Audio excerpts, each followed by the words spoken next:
জঙ্গলে লাকড়ি সংগ্রহ করতে গিয়ে খুন এক গৃহবধূ। পরিবারের তরফ থেকে অভিযোগ উঠেছে পরিকল্পিতভাবে তাকে হত্যা করা হয়েছে। ঘটনার তদন্তে নেমেছে মনুবাজার থানার পুলিশ।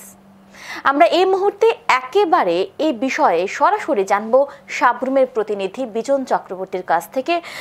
বিজন, এই যে খুনের মূল কি কারণ হতে পারে, কি কারণে এই হত্যা? যেটা জানা গেছে, গতকালকে আনুমানিক দুপুর বেলায় বাড়ি থেকে বেরিয়েছিল মহিলাটি জঙ্গলে লাকড়ি সংগ্রহ করার জন্য।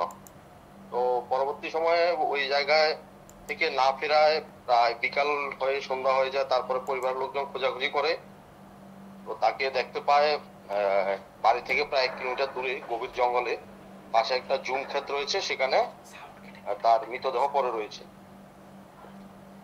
তৎক্ষণাৎ পুলিশকে খবর দেয় মনুবাজার থানার পুলিশ সেখানে গিয়ে মৃতদেহ উদ্ধার করে রাত্রেবেলায়। যেটা জানা যাচ্ছে, মহিলার মানে মৃতের বাপের বাড়ির তরফ থেকে তো অভিযোগ উঠেছে তাকে পরিকল্পিতভাবে হত্যা করা হয়েছে, বা পরিকল্পিতভাবে যে তাকে হত্যা করা হয়েছে এর পেছনে কি কারণ থাকতে পারে, মানে কতটুকু কি জানা গেছে, কতটুকু কি বুঝতে পেরেছো?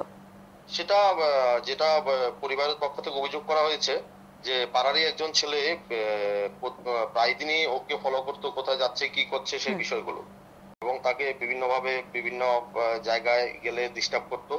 তো তারা প্রাথমিকভাবে ধারণা করছে ওই ছেলেটিই তাকে হত্যা করেছে, এমনটাই ধারণা করছে। এবং মিতার বাবা সরাসরি অভিযোগ করেছে যে ওই ছেলেই তাকে মেরে ফেলে দিয়েছে জঙ্গলে, এমনটাই জানিয়েছিল মিতার বাবা। অসংখ্য ধন্যবাদ বিজন। আমরা এখন শুনে নেব তাদের বক্তব্য।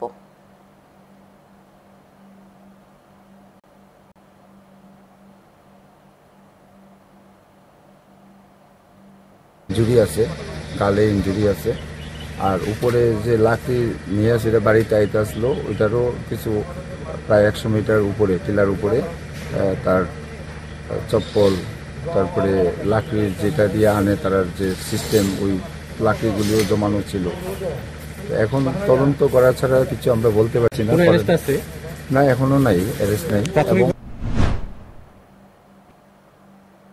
মৃত সুধারাং ত্রিপুরার মাথায় ও মুখে থাকা আঘাতের চিহ্ন থেকে এটা স্পষ্ট যেটা খুনের ঘটনা। যদিও পুলিশ খুনের মামলায় হাতে নিয়ে ঘটনার তদন্ত শুরু করেছে। এখন দেখার পুলিশের তদন্তের পর কি রহস্য বেরিয়ে আসে। এখন সময় বিরতির, সঙ্গে থাকুন।